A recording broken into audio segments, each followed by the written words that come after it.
Gresham's it all, and welcome back to Gresham Reads Graceling by Kristen Cashore. So in the last chapter, Katsa and Bitterblue had managed to secure transport to Lienid,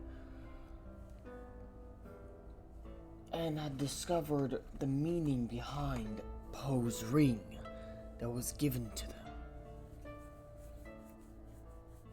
This, of course, prompted Katsa to promise that whenever they returned to Poe, that she would promptly smack him for not telling her the meaning of the ring.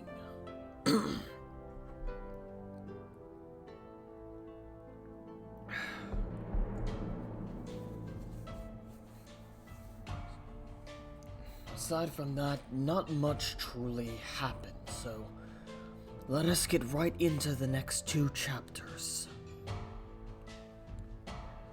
As I've looked ahead, not at the story, but at the length of time it would take to get through, and this chapter and the next are both short enough to be combined into one video. So, let's get right into it, shall we? Chapter 33. What she really loved was to hang over the edge and watch the bow of the ship slice through the waves. She loved it especially when the waves were high and the ship rose and fell, or when it was snowing and the flakes stung her face. The men laughed and told each other that Princess Katsa was a born sailor, to which Bitterblue added, once Bitterblue was well enough to come above deck and join in their banter, that Katsa was born to do anything normal people might consider terrifying.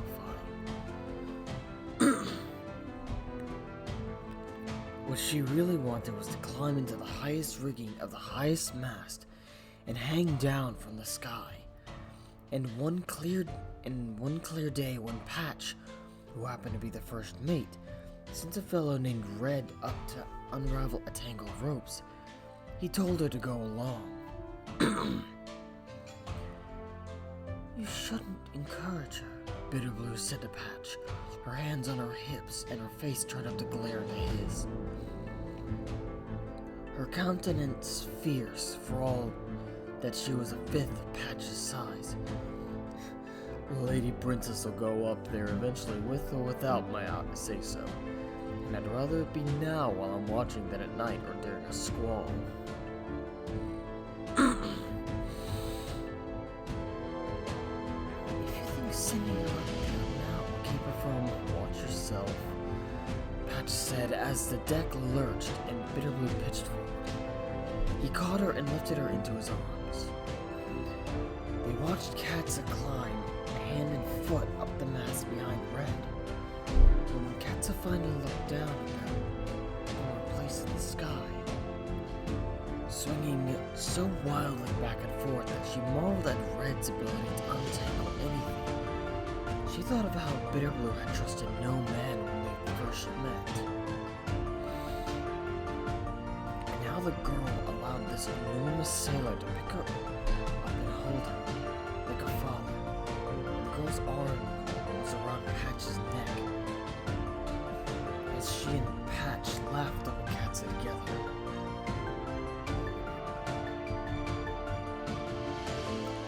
The captain predicted the journey would last 4 or 5 weeks, give or take. The ship moved fast, and most of the time they were alone on the ocean. Katsa never climbed up into the rigging without straining her eyes behind them for some sign of pursuit, but no one was after them. It was a relief not to feel haunted, and not to feel as if one was high. It was safe on the open sea, isolated with Captain Fawn and her crew. For not one sailor seemed to look upon them with suspicion, and she came gradually to trust that none had been touched by any rumors of Leck's.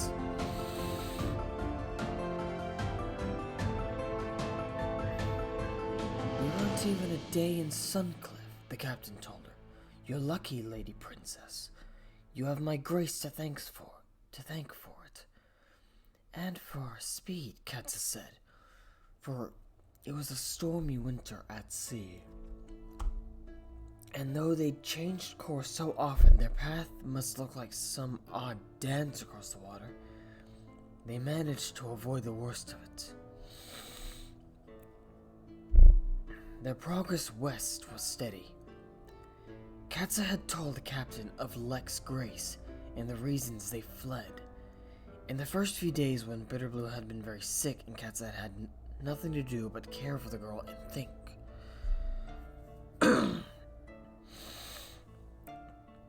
She told the captain because it had occurred to her with a sinking feeling that the 40-some men aboard this ship knew exactly who she and Bitterblue were and exactly where they were going.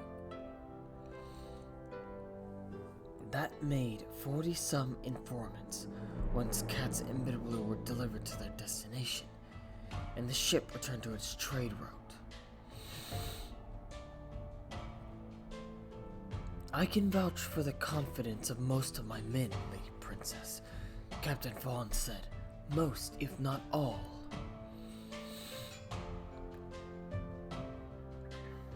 You don't understand, Katsa said. Where King Leck is involved, I can't even vouch for my own confidence. It's not good enough for them to swear to say nothing to no one. If one of Leck's stories touch their ears, they'll forget their vows.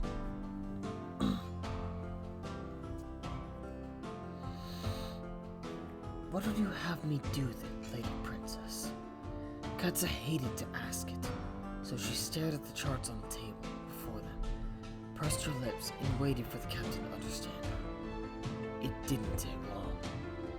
You want us to remain at sea once we've left you in Lienid? The captain said, her voice sharp and growing sharper as she spoke. You want us to hold at sea, out of the way all winter, longer, perhaps indefinitely, until you and Prince Poe, who aren't even in communication, have found some way to immobilize the King of Monsea? At which point I suppose we must wait for someone to come in search of us and invite us back to shore. What's left of us because we'll run out of supplies, Lady Princess. We're a trade vessel, you know, designed to sail from port to port and replenish our food and water at each stop. It's strain enough that we go now straight back to Lienid. Your cargo hold is full of the fruits and vegetables of your trade, Katsa said, and your men know how to fish. We'll run out of water, then ride your ship into a storm, Katsa said. The captain's face was incredulous. Katsa supposed it was an absurd suggestion, all of it absurd. For her to expect the ship to turn circles in some frozen cold of the sea, waiting for the approach of news that might never come. All for the safety of one young life. The captain made a noise, part disbelief and part laughter. Katsa prepared for an argument. But the woman stared into her hands, thinking. And when she finally spoke, she surprised Katsa. You ask a great deal, she said. But I can't pretend I don't understand why you ask it. Leck must be stopped, and not just for the sake of Princess Bitterblue. His grace is limitless, and the king with his proclivities is a danger to all 7 kingdoms. If my crew avoids any contact with gossips and rumors, that's 43 men and 1 woman whose minds are clear to the task at hand. And she continued, I've promised to help you in any way I can. It was Katsa's turn now to disbelieve. You'll really do this thing? Lady Princess, the captain said, it's not in my power to refuse anything you ask. But this thing I'll do willingly. for as long as I can without endangering my men and my ship, on the condition that I'll be reimbursed for my lost trade. That goes without saying. Nothing in business goes without saying, Lady Princess.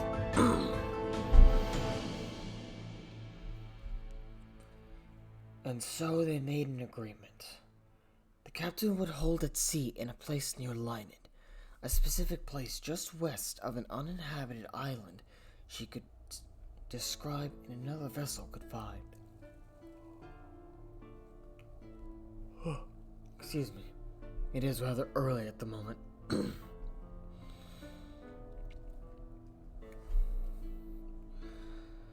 Until such time as the other vessel came for her, or circumstances aboard her ship rendered it impossible for her isolation to continue.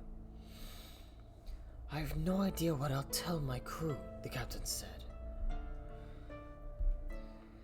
When the time comes for explanations, Katsa said, tell them the truth.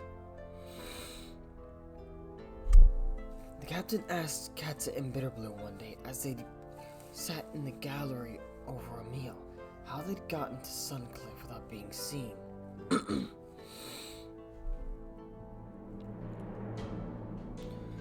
We crossed the Munseen Peaks into Sundar, Katsa said, and traveled through the forest.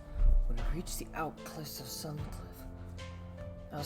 Suncliff, we traveled only by night.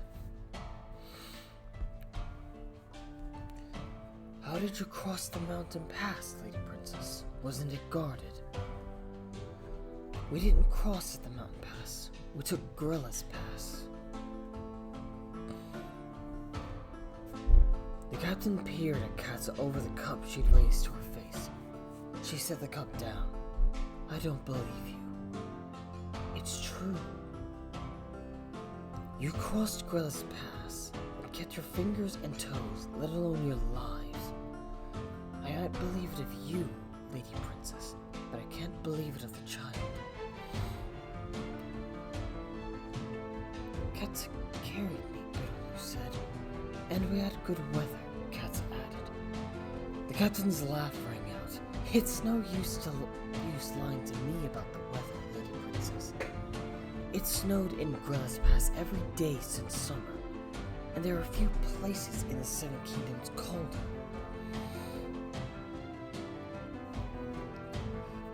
Nonetheless, it could have been worse the day we crossed. The captain was still laughing. If I ever need a protector, Lady Princess, I hope to find you nearby.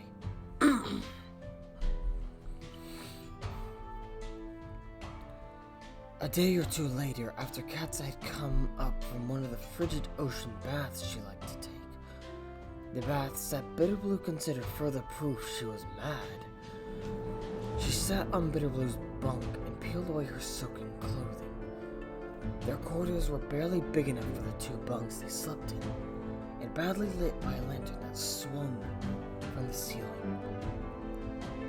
Bitterblue brought Katsa a cloth to dry her wet skin and frozen hair. She reached out to touch Katsa's shoulder. Katsa looked down and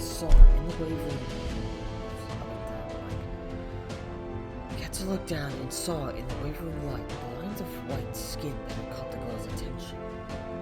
The scars where the claws of the mountain lion had torn her flesh. Lines on her breast, too.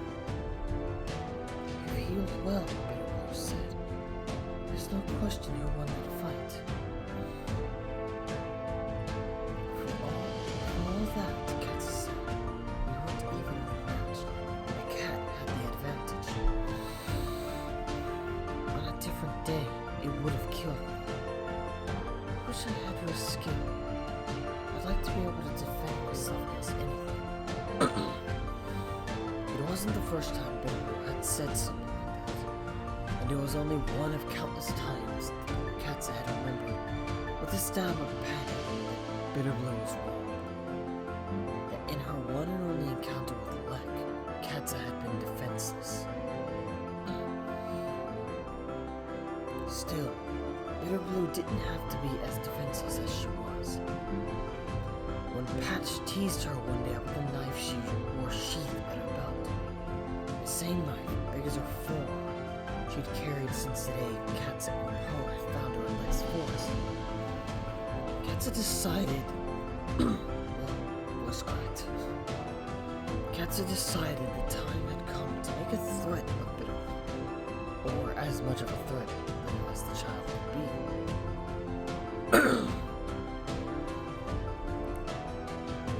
How absurd it was that in all 7 kingdoms, the weakest and most vulnerable of people, girls and women, went unarmed and were taught nothing of fighting, while the strongest were trained to the highest reaches of their skill.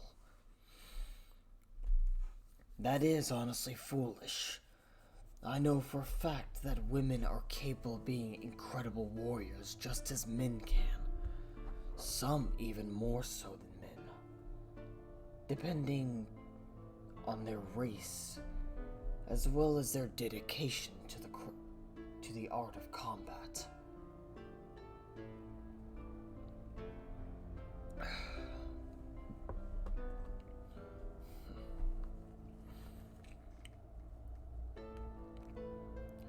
And so Katsa began to teach the girl. First, to feel comfortable with the knife in her hand. To hold it properly so that it wouldn't slip from her fingers. To carry it easily as if it were a natural extension of her arm. This first lesson gave the child more trouble than Katsa had anticipated. The knife was heavy. It was also sharp. It made Bitterblue nervous to carry an open blade across the floor that lurched and dipped. She held the hilt much too tightly. So tightly her arm ached and blisters formed on her palm. "You fear your own knife," Katsa said. "I'm afraid of falling on it," Bitterblue said, "or hurting someone with it by accident." "That's natural enough, but you're just as likely to lose control of it if you're holding it too tightly as too loosely. Loosen your grip, child. It won't fall from your fingers if you hold it as I've taught you."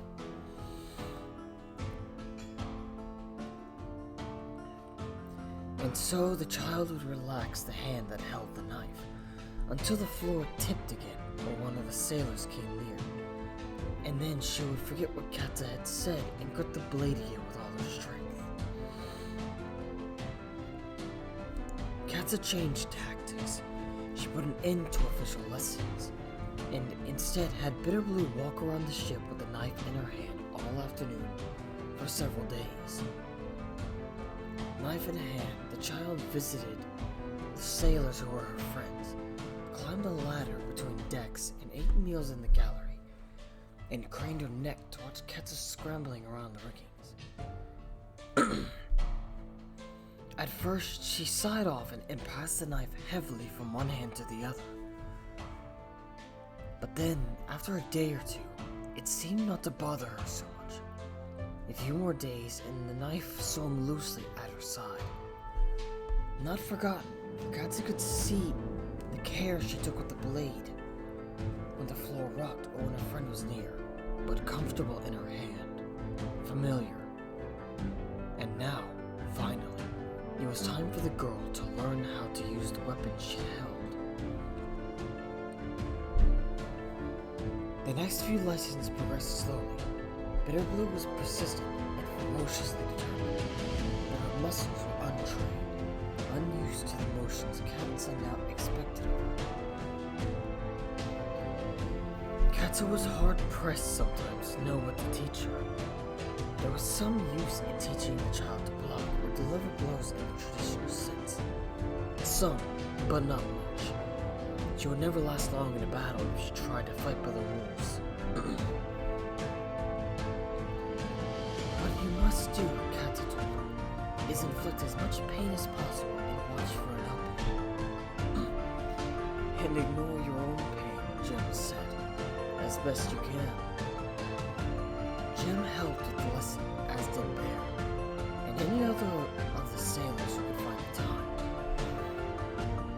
Some days the lessons served as mealtime distractions, for the men in the galley, or on fine days as diversions in the corner of the deck.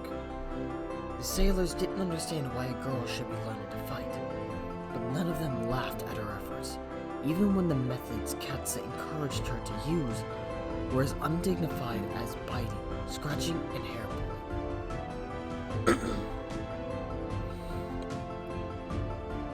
You don't need to be strong to drive your thumbs into a man's eyeballs, Katsa said, but it does a lot of damage.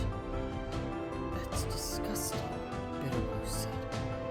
Someone your size doesn't have the luxury of fighting clean, Bitterblue.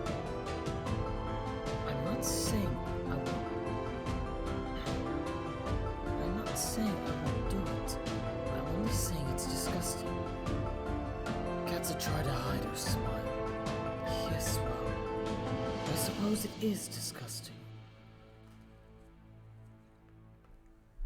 She showed Bitterblue all the soft places to stab a man if she wanted to kill him. Throat, neck, stomach, eyes. The easy places that required less force. She taught Bitterblue to hide a small knife in her boot and how to whip it out quickly. How to drive a knife with both hands and how to hold one in either hand. How to keep from dropping a knife in the bedlam of an attack when everything was happening so fast your mind couldn't keep up. That's the way to do it, Red called out one day when Bitterblue had elbowed Bear successfully in the groin and bent him over double, groaning. And now that he's distracted, Katsa said, what will you do? Stab him in the neck with my knife, Bitterblue said. Good girl. She's a plucky little thing, Red said approvingly. She was a plucky little thing. So little, so completely little, that Katsa knew, as every one of these sailors must, how much luck she would need if she were to defend herself from an attacker. But what she was learning would give her a fighting chance. The confidence she was gaining would also help. These men, these sailors who stood on the side, shouting their encouragement, they helped too, more than they could know.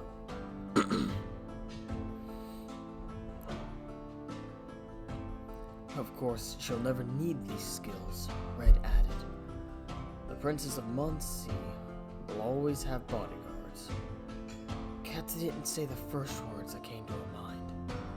It seems better to me for a child to have these skills and never use them, than not have them and one day need them, she said.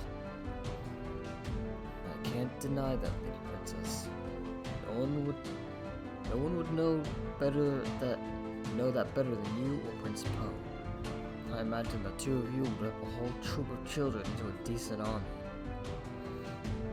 A vision of Po, dizzy and unsteady on his feet, flashed into Katsa's mind. She pushed it away. She went to check on Bear and focus her thoughts on Bitterblue's next drill.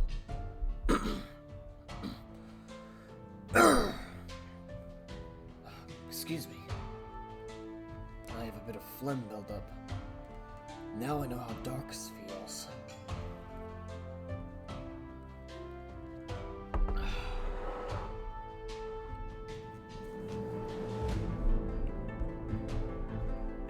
Alright. Chapter 34. Katsa was in the riggings with Red when she first saw Lienid. It was just how Poe had described it. It was unreal, like something out of a tapestry or a song.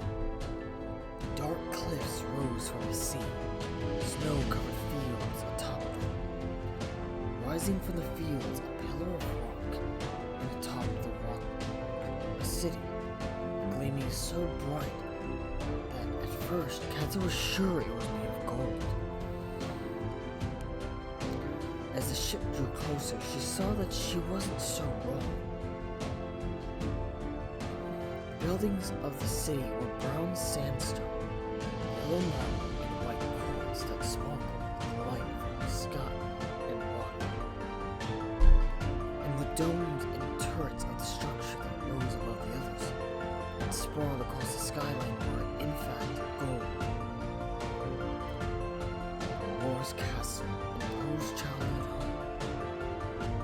so big and so bright that Katsa hung from the rigging with their mouth hanging open. Red laughed at her and yelled down to Patch that one thing at least stilled the lady princess's climbing and scrambling. "Land ho!" he called then, and men up and down the deck cheered. Red slithered down, but Katsa stayed in the riggings and watched War City grow larger before her. She could make out the road that spiraled from the base of the pillar up to the city, and the platforms too rising from fields to city on ropes too thin for her eyes to discern.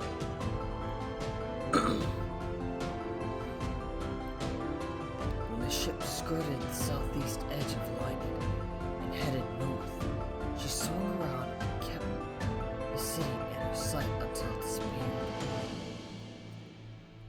She swung around and it hurt her eyes almost, War City, and it didn't surprise her that Poe should come from a place that shone, or land so dramatically beautiful. The ship wound around the island kingdom, north and then west, and Katsa barely blinked. She saw beaches white with sand and sometimes with snow, mountains disappearing into storm clouds, towns of stone built into the stone and hanging, camouflaged above the sea, trees on a cliff, stark and leafless, black against a winter sky.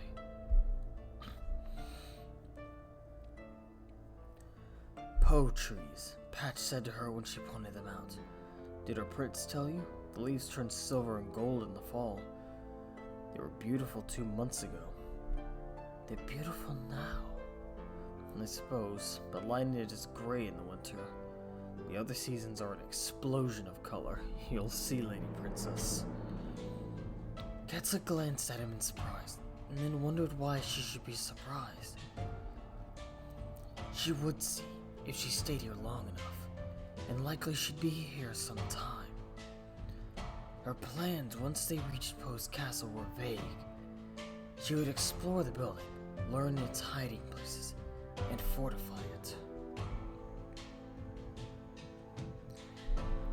She would set a guard.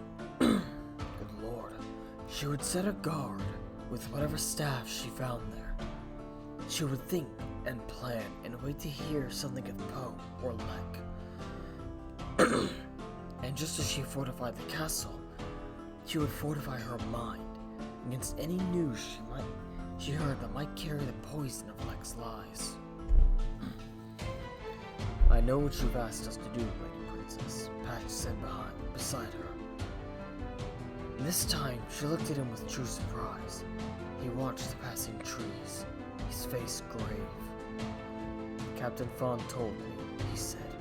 "She told a few of us, a very few. She wants a number of us on her side when the time comes to tell the rest." "And are you on her side then?" Katsa asked. "She brought me to her side, eventually."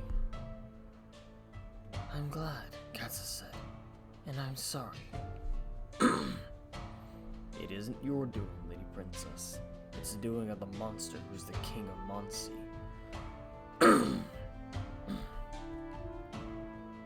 Excuse me. A light snow began to fall. Katsa reached her hands up to meet it. "What do you think is wrong with him, Lady Princess?" Patch asked. Katsa caught a snowflake in the middle of her palm. "What do you mean, wrong with him?" "Well, why does it pleasure him to hurt people?" Katsa shrugged. "His grace makes it so easy." "But everyone has some kind of power to hurt people," Patch said. "It doesn't mean they do."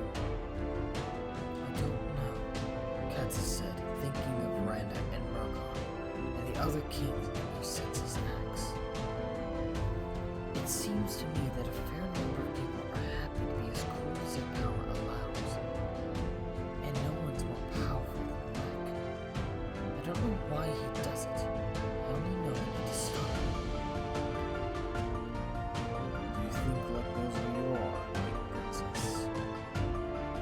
Katsa watched flakes melting into the sea. She sighed.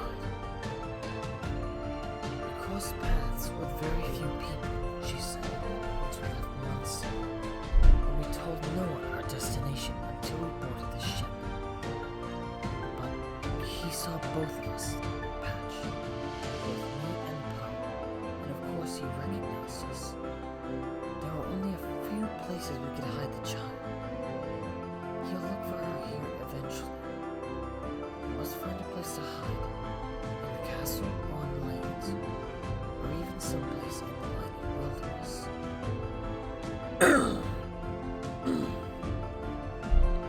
The weather will be harsh, Lady Princess, until spring.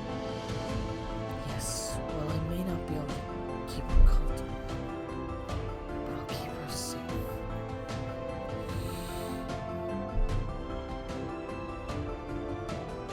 Poet said his castle was small, more akin to a large house than a castle. But after seeing the way Roar's castle filled the sky, Katsa wondered if Poe's scale of measure might differ from other people's. Brandis' castle was large. Roar's was gargantuan. Where Poe's fit in was yet to be seen. When she finally did see Poe's castle, she was pleased. It was small, or at least it seemed it from her position in the riggings of the ship far below. It was simply built of whitewashed stone, the balconies and the window frames painted a blue to match the sky, and only a single square tower, rising somewhere from the back to suggest it was more than a house.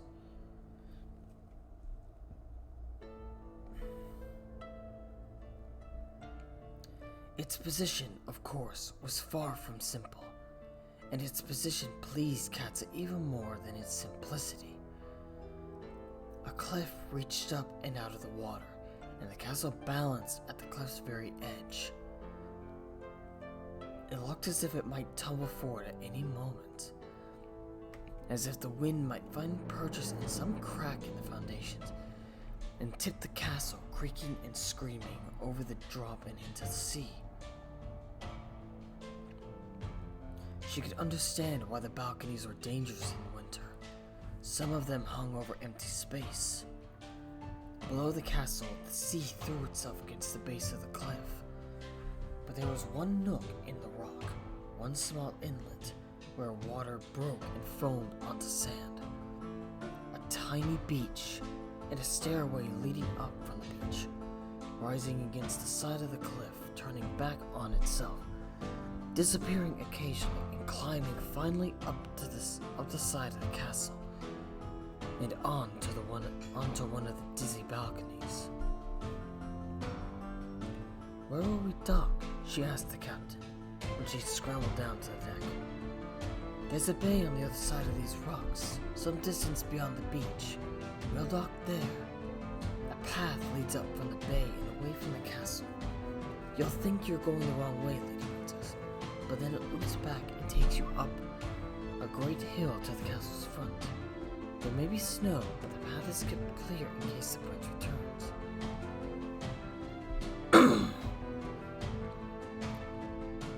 You speak as if you know it well. I captained the smallest ship a few years back, Lady Princess. A supply ship. The castles of Lienid are all beautifully situated. But believe me when I tell you, they are none of them easy to supply. It's a steep path to the door.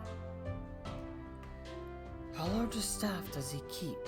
I'd expect very few people, Lady Princess. And I'll remind you that it's your castle at the moment, and your servants, though you continue to refer to them as his.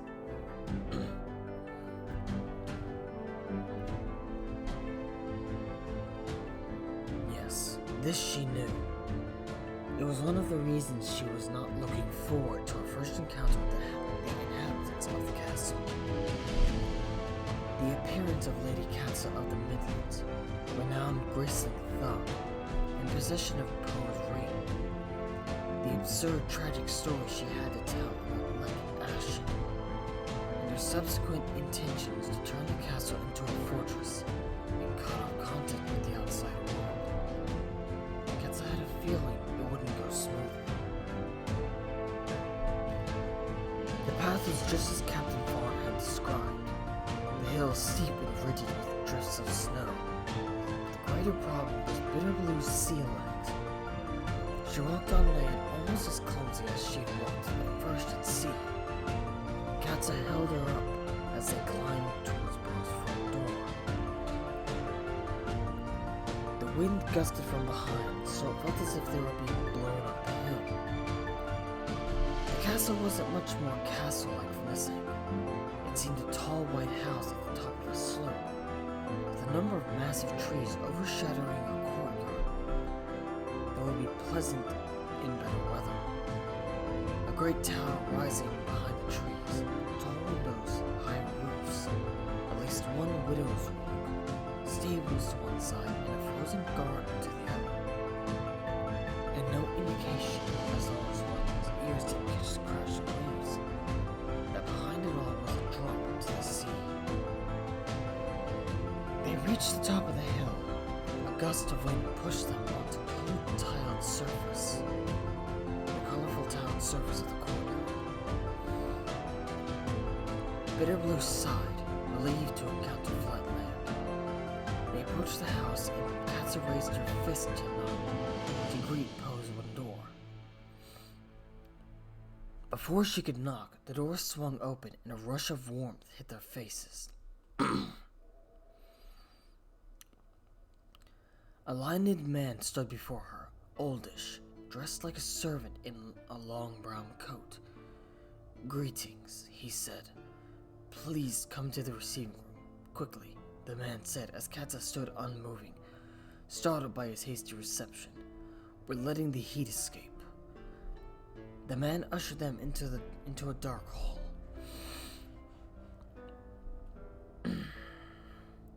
At first glance, Katsa saw high ceilings, a stairway leading to banistered passageways above, and at least 3 burning fireplaces. Bitterblue steadied herself on Katsa's arm. "I am Lady Katsa of the Midlands," Katsa began, but the man waved them forward toward a set of double doors. "This way," he said. "My master is expecting you." Katsa's jaw went slack with surprise. She stared at the man, incredulous. "Your master? Do you mean he's here? How is that possible? Where is he?" "Please, my lady," the servant said. "Come this way. The whole family is in the receiving room." "The whole family?" The man swept his hand toward the door straight ahead. Katsa looked at Bitterblue and knew that the girl's astonished face must mirror her own. Certainly there had been time for Poe to make his way home. Katsa and Bitterblue had been ages in the mountains, but how could he, in such health? And how leave his hiding place without being seen? Why? How? The man shooed them forward to the doors, and Katsa tried to formulate a question, any question. "How long has the prince been here?" she asked. "The princes have only just arrived," the man said. And before she'd ask what he meant, he opened the doors. "How wonderful! Welcome, my friends. Come in and take your honored place among our happy circle." It was a familiar voice, and she caught Bitterblue and held the girl to her side when the child gasped and fell. Katsa looked up to see strangers sitting around the walls of a long room, and at the room's end, smiling and appraising them through a single eye. King Leck of Monsea.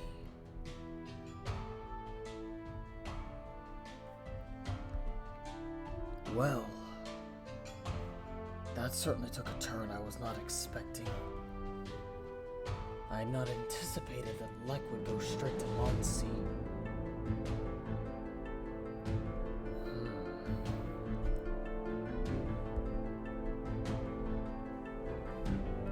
I wonder how this will turn out for Katsa and Bitterblue.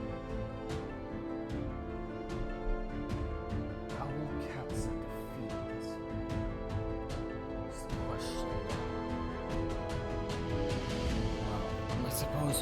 find out in the next chapter or two. Judging by the look of it, this next chapter is going to be a long one.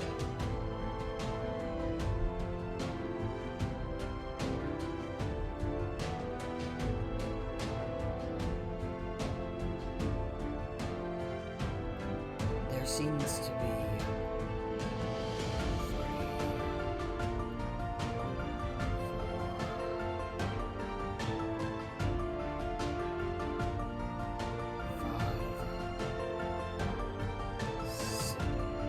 5 more chapters plus the epilogue. Okay, so we are closing in on the end. Anyways, if you enjoyed these 2 chapters, be sure to leave a like and a comment down below with your thoughts on the chapters and what you believe will happen next. Also, feel free to share the video, as I'm sure there may be someone who would be interested in listening along as I read the story. Also, if you enjoy the content on Darkus' channel, feel free to subscribe and ring the notification bell if you do, so that you may be aware whenever we upload.